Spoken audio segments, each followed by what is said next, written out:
Yo, welcome back. 217 podcast, week number 9. Can't believe it's already been 9 weeks since we started this.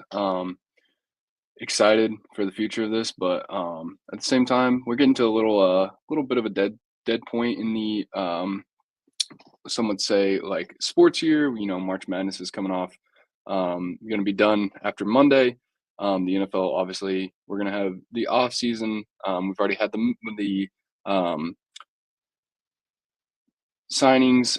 We had the free agency go through. Not a huge thing. The Bears obviously got some guys, but not anything noteworthy or crazy enough to like where I felt like we needed to talk about that. That'll be more whenever after the draft we decide to recap the complete offseason.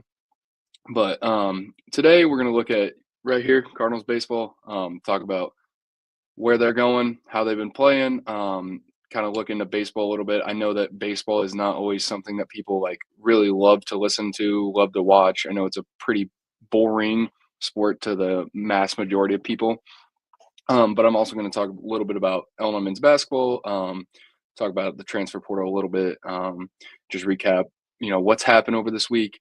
From here on out, I'm kind of tinkering with some ideas with if we start going to a bi-weekly or every other week podcast, just so we have more information in these off seasons. I mean, yes, I could recap Cardinals baseball, but I know that that's not usually these. I'm going to see if this video gets a lot of views, then yeah, we'll start recapping Cardinals baseball every week. If not, we might go to a bi-weekly podcast. And then during the summertime, going to do a little bit more with this channel.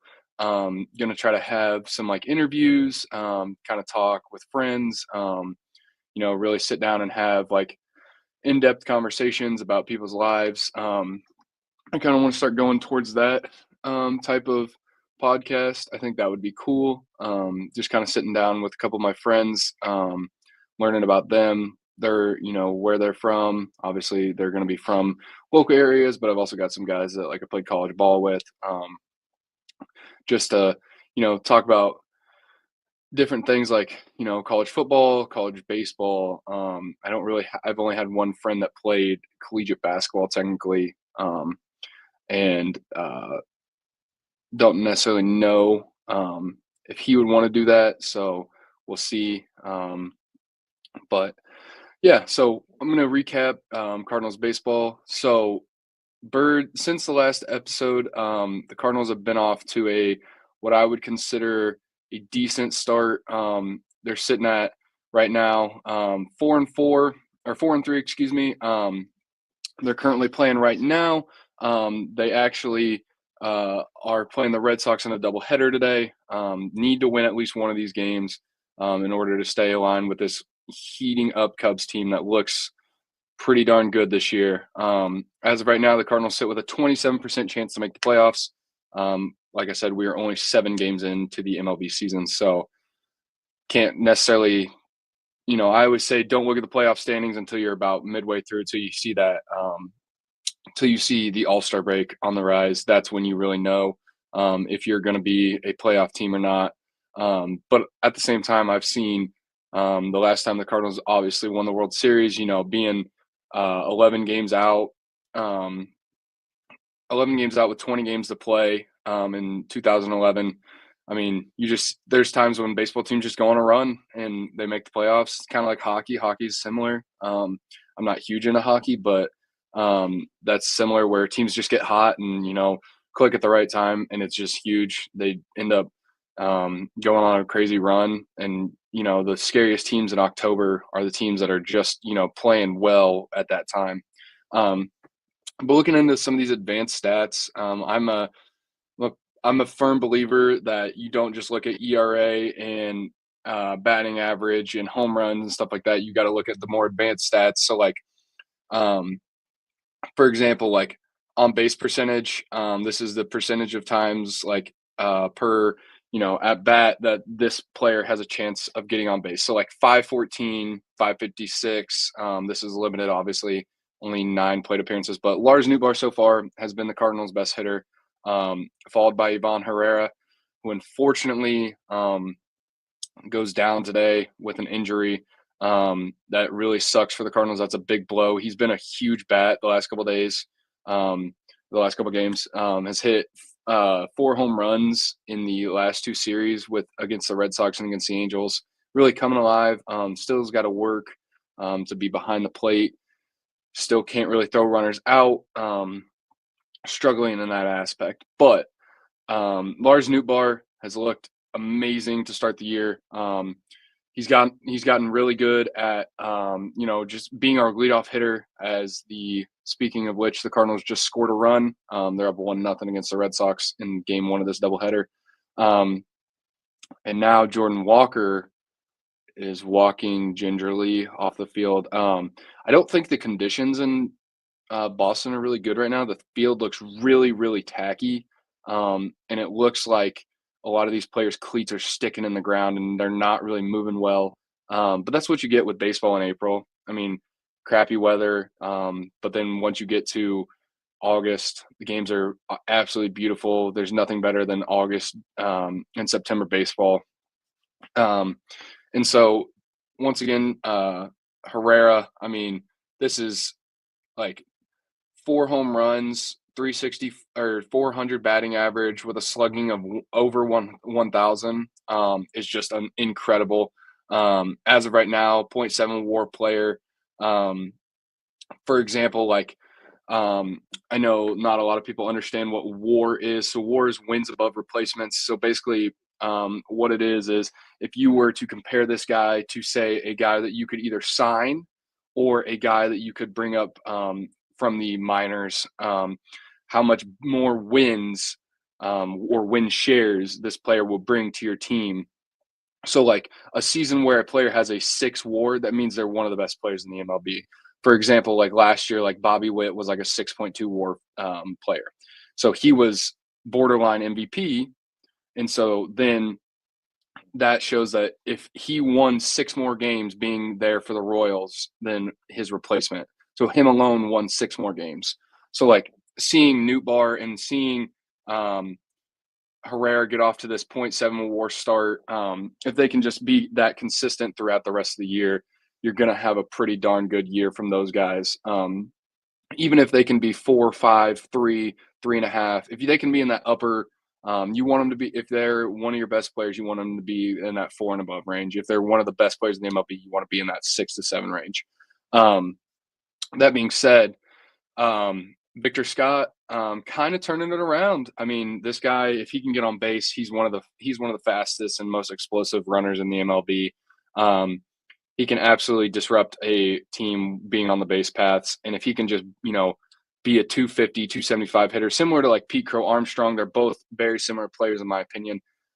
Their problem is not they can be a quote unquote 3-tool baseball player where they play really good defense. They get on base and they cause disruption. But the thing about it is they're hitting. So they've got the fielding and they've got the base running down. It's just the hitting aspect where, if those two guys, for example, can get on base and can turn, get base hits. I mean, a base hit for Victor Scott is basically a double. Same way with Pete Crow Armstrong. Similar to I remember, growing up, Billy Hamilton. That's a name that a lot of people probably won't remember, but Billy Hamilton was a freak on the base paths. He was so fast, but he really didn't stick around in the MLB very long because of the fact that he just could not get on base, so he couldn't steal bases. But the one thing that I want to talk about, Jordan Walker so far, having a pretty good year. Having this base on ball to K rate be pretty close is what you're looking for. Obviously, you're not going to see like the Alec Burleson or where you are almost double walks to strikeouts. That dude has a knack for not striking out. Fun fact: he struck out 1 time in his senior year of high school, and it was on a foul tip. That's pretty cool. That's pretty awesome. I love Alec Burleson when we face a righty. I think he's got to play every time we face a righty. But these averages, take it with a grain of salt. Average isn't everything. I know that I just said that. I really look at OPS, which is not on this current stat, but OPS is basically on base plus slugging. So you take the amount of times they're on base, and slugging is pretty much like how much damage they're doing when they're on or at the plate. So like doubles, triples, home runs, hard contact, like anything that consists of basically you're not adding in like singles and stuff like that. You're adding times where you actually like hit the ball hard, is what OPS is, and that's a huge stat in my opinion. Um, Herrera's OPS is probably out of this world right now. With he's got a .455 and a 1.1 slug. That's pretty darn good. If we just go back and look at last season, um, like Mason Wynn, I mean, this is your normal, a slugging of this low. Like even for Arenado, this was a pretty bad year for slugging. Um, if you look at like over his career, he's had some really good years of slugging, being in this upper echelon of like the fives. You want to be closer to six if you can, but if you get anywhere near. I mean, he's at this mark right here, which is great. This is back to the old Nolan Arenado of old. Has really brought down his K rate, which is awesome. He's putting the ball in play, which is big. But he's already off to, he scored 6 runs, hit a homer, and had 6 RBIs, which is huge for Nolan. I mean, he's a great player. The thing about it is uh, over the last couple of years, he had an injury in the World Baseball Classic that was 4 years ago, where he hurt his wrist, and it really dampened his 2021, 22, 23, and 24 season. This injury has been really lingering over those years, and the way that he was turning on baseballs in the beginning of his Rockies career, you just didn't see that. You didn't see like his swings over 75 miles per hour, which is the like basically the quote unquote like perfect swing is hitting the ball over 75 miles per hour, or generating a swing that is 75 miles per hour through the zone. That allows for hard contact to be made, and you to turn on inside pitches. And so when that happens, then you have hard contact, which is what Nolan's been doing. And he's also spraying the ball. I felt like the last couple of years he's been trying to do too much, spraying the ball all over the field, trying to be powerful, going the opposite way.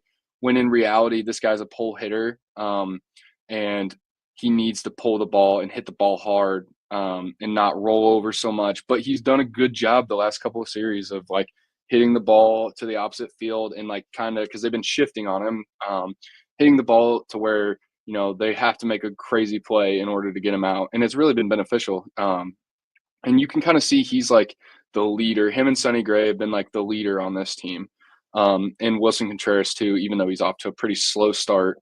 But you see that those two guys specifically are really figuring it out, being better leaders, and I titled this podcast "The Young Birds." That's because I mean the Cardinals are, man. You've got Walker, Wynn, Donnie, you've got Herrera, you've got Liberatore, you've got Palante, you've got some really young guns in this lineup. Even like a guy like Nolan Gorman, who doesn't necessarily play every single day. Victor Scott also. You've got a lot of younger players in the lineup now. And that's honestly super relieving. And it's good to see that if these guys can come up and be successful like the Cardinals of old, where we were able to build talent in our minor league system, then we can be a really fun team. And it's going to probably stink closer towards the end of the year because these guys are just not experienced enough to play with some of those teams like the Dodgers, the Phillies, the Braves that have like older lineups that are mass producers.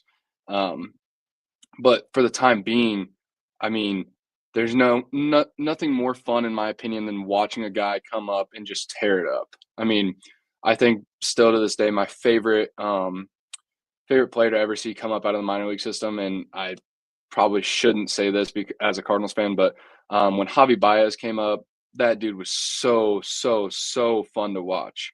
I mean, just was an incredible player, hitting the ball all over the field, making crazy plays. I mean, he's a shell of what he was now, or he's a shell now of what he was. But um, when guys can come up and do that, it's so fun to watch. I mean, Adley, Gunner, those guys.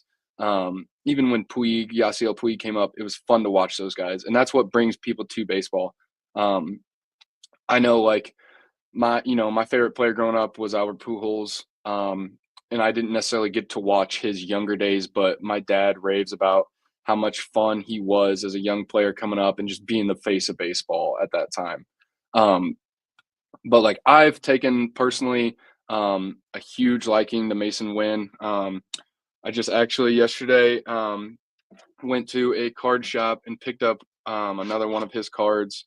Um, so that's pretty sick. But I love Mason Wynn. I'm really glad that he's our everyday shortstop. For a while, the Cardinals didn't have a good shortstop. We had some years of like Aledmus Diaz, who didn't really turn out, Johnny Peralta, and then my least favorite Cardinal of all time, Pete Cosma, um, was our starting shortstop. So to have a shortstop that's got like the swag, but also a good player is awesome to see. So I absolutely love Mason Wynn. You'll hear me talk about him a lot. Has been struggling a little bit lately, but at the same time, brings Gold Glove defense. Should have won a Gold Glove last year. And if he can be a 270 hitter, be a two, I think he's a really, in my opinion, like a two-hole hitter. He'll never be like a big power guy, but he's got like those. He's not necessarily a five-tool player, but he's got the intangibles to be like a great fielder accompanied by a pretty good runner accompanied by a sub subpar above average hitter.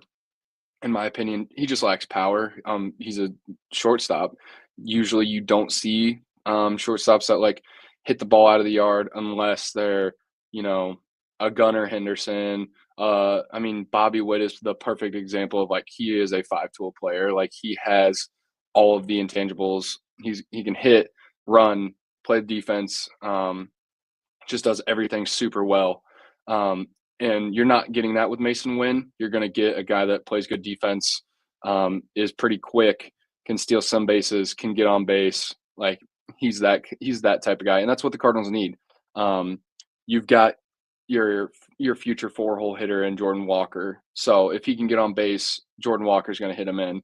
Um, and Jordan Walker's been amazing to start the year. Super, super happy that he's kind of turned it around, hitting the ball really, really hard. And the pitching hasn't been bad either. I know that, we've kind of looked, Sonny Gray, he's had two okay starts,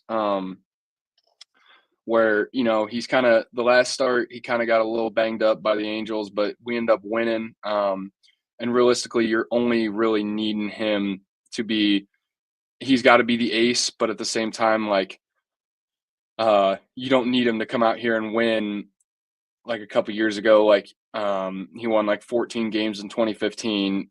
But like you would want to see, 13 wins. I would want to see closer to 15, 16, cut down the losses.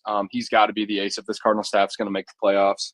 And then Eric Fetty, unfortunately, had a great first start for us, got banged up yesterday. And so that kind of stinks. But that being said, as of right now, Liberators looked all right. 6 innings, an ERA of 4. He's probably been that one start he had was probably our best, his best performance so far.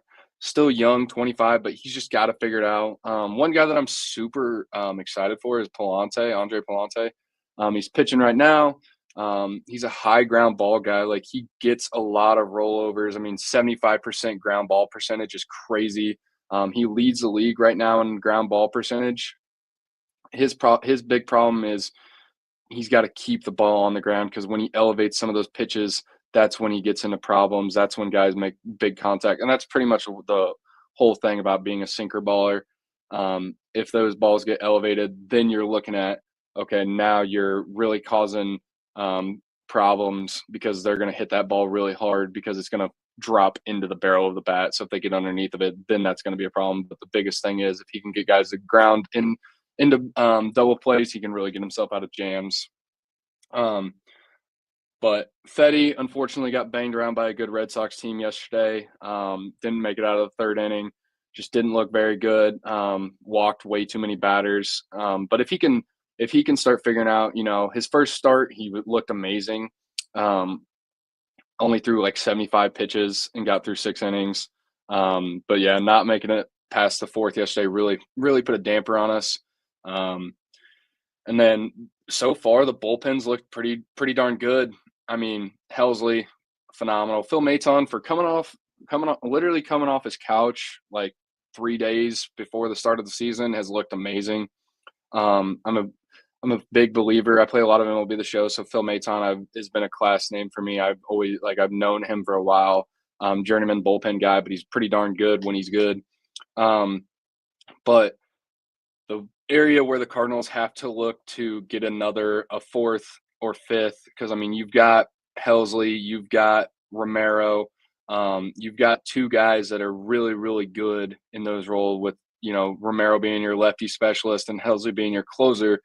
But like Fernandez is not really what you're looking for. Leahy is not. John King is okay.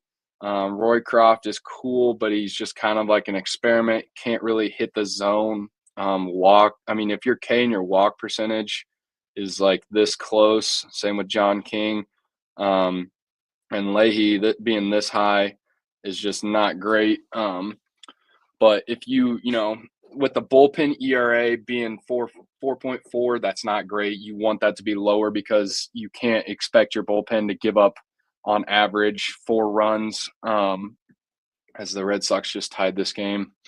You can't expect your bullpen to give up 4 runs every outing. I think the Cardinals have to go out and find another bullpen piece to pair with Helsley, Maton. If Matz is going to be good, keep Matz.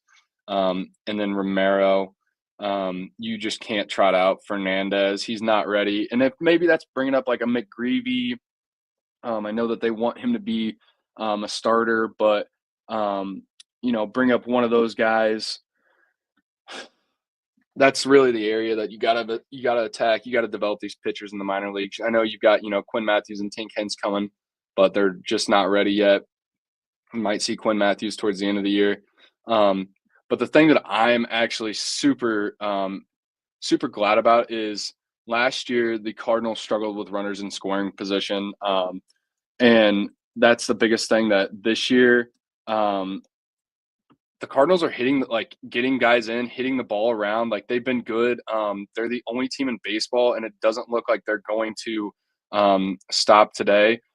So far, they've got 6 hits in the the 5th inning. And so when you do that, you're going to be able to put guys in good spots. You're going to hit the ball around the yard. But last year, it felt like there were so many games where if our lineup didn't hit the ball around and score 10 runs or 5 runs, we weren't going to win. But when you look at these box scores and you see, okay, 10 hits here, you score 5 runs, you get a win against the Twins. You look at every single game, and the Cardinals are putting up 10 hits a game. I mean, even in this 13-9 loss, you still really made the Red Sox bullpen work. 13 hits again here today, or again the other day. And then against the Angels, you put up 12 runs, and you have 12 hits. I mean, when you hit the ball consistently and you have over 10 hits, you're going to be one of the best teams in baseball. That's the whole thing, is you just got to consistently string hits together. And when you have hitters like Jordan Walker and you have hitters like Nolan Arenado, then you have those guys that can drive runners in. You just have to make sure you get hits consistently throughout the lineup. So then, last year it felt like, we had the guys to drive runners in, but when you're only getting hit production from Arenado, from Goldschmidt, from Contreras, you don't really worry about the rest of your lineup. That's different this year. It feels like from 1 to 9, all of these guys can hit the ball and get hits to put guys on to get runners in play. So when we give up 4 runs a game, it doesn't necessarily ever feel like we're out of it, which is that is the Cardinals way. I mean, picking guys up, picking each other up, being able to, hit the ball around the yard and get guys into good hitting counts, hitting situations. Absolutely loved what our new hitting coach has kind of implemented with this team. We're taking a lot of pitches. We're not really making like crazy swings. And they're getting into hitter friendly counts, the 2 1s, the 2 0s, the 3 1s, 3 0s, and even 3 2 counts. And when you do that, then your chances of like getting runs just skyrockets. And so when that happens, then you allow your team to be better in every single aspect. That's where I really felt like our old hitting coach struggled. It felt like we were just taking hacks at every single pitch. There was no like approach. And that's just completely different with this team this year.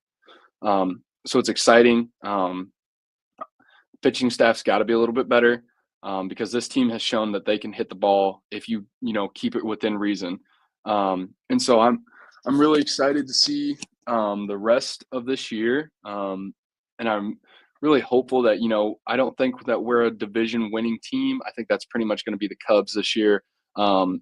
The Reds, Pirates, and Brewers don't look like they're going to do it this year. The Cubs are definitely that team. They spent the money. They've got the team. They look pretty darn good. That being said, that wild card spot is pretty much open. You're going to battle with like the Diamondbacks, in my opinion, the Padres, probably the Braves, even though they've got off to a not great start. But you've got an opportunity to be a wild card team, compete, and if you sneak into those late days of September, early October, anything can absolutely happen. I mean, baseball is the one sport where it is completely unpredictable. Basketball, best talent wins most of the time. Football, if you've got the talent, you've got the wins. If you've got the players, you've got the wins. Baseball is the one thing where it's like you never know. That's why it's the hardest sport. It's why it's the hardest sport. I mean, you never know who's going to come up, who's going to be super beneficial. And it's unpredictable. It's why it's my favorite sport. It's why I love watching baseball. I mean, if I could go back in a time machine, I would 100%, put all my chips into baseball and tell myself, you should really focus on this more. Because I love the game, love the aspect of everything, love the team continuity, love that while it is a team game and you need help from other people. If you're a pitcher and you go out there and throw 9 shutout innings, you win. If you're a hitter and you go out there and you hit 3 bombs, you probably win. It's the most individualized team sport, in my opinion. Because like in basketball, if you score 30, that's cool. But if your team gives up, 90 points, you got to have 61 more points from your other players. Baseball is different. Football, the same thing. If you have a running back that goes off for 300 all-purpose yards and scores 4 touchdowns, cool. You probably won. Baseball is completely different. Like you need guys to be able to. You need those guys that can just take the game over. And going back to football, just because you run for 300 all-purpose yards and 4 touchdowns, your defense might give up 5 touchdowns. I mean, we're going to see this year with the Bengals, for example, not to go off on a tangent. They went all in on offense. They're probably going to give up 40-some points on defense because they didn't pay any players. They just paid their offensive guys. So I'm going to switch a little bit over to Illinois men's basketball. Not going to talk about this for a long time just because there's not really been anything crazy. Ty Rogers has been retained. He's coming back. Huge boost for the Illinois team. That's big for them. Leadership. Probably going to play either probably the 4, I would assume, take Merez Johnson's minutes. And then Kylan announced that he was coming back, which is what we predicted. And then the biggest portal addition so far has been the addition of Zvonimir Ivicic, Tomislav Ivicic's twin brother.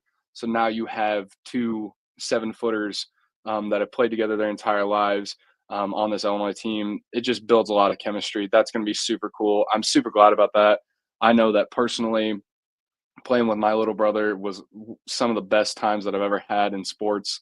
And it's always awesome to see, brothers or just families in general playing together. It just means that much more to somebody when it's like, yes, like I'm playing for guys on my teams, but at the same time when it's, hey, I have to be held accountable by someone that's in my own blood path, it's a little different. And so that's pretty cool. Illinois got to go out and get another shooter, or else this team is going to lack shooting once again this year, which is not what we want. And then we're just currently waiting on the announcement of Will Riley. If he comes back, that's great. We throw him a bag, throw him $3 to $5 million, tell him, hey, this is your offense, keys to it. And if not, then you have to get Dame Sarr. And do whatever it takes to get another foreign guy that wants to come and lead this Illinois team. And so next week, probably we'll recap some Cardinals baseball, if not the week after that, just to see where we're at, how everything's going. There should be a little more Illinois men's basketball news as the portal's heating up.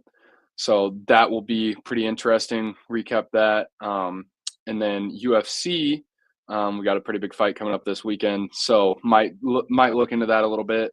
But I will post if we are going to a bi-weekly or keep it to a week-to-week game plan. So when that happens, I'll post it on Instagram. Make sure you guys go follow me there. That's where I've kind of posted and let everybody know what time these are, because I know they've been fluctuating a little bit between 1, 12, 2. Kind of just fits in with wherever my Sunday schedule allows it with school. But once school is over in the summer, will probably be a pretty set schedule of when I'm going to do it.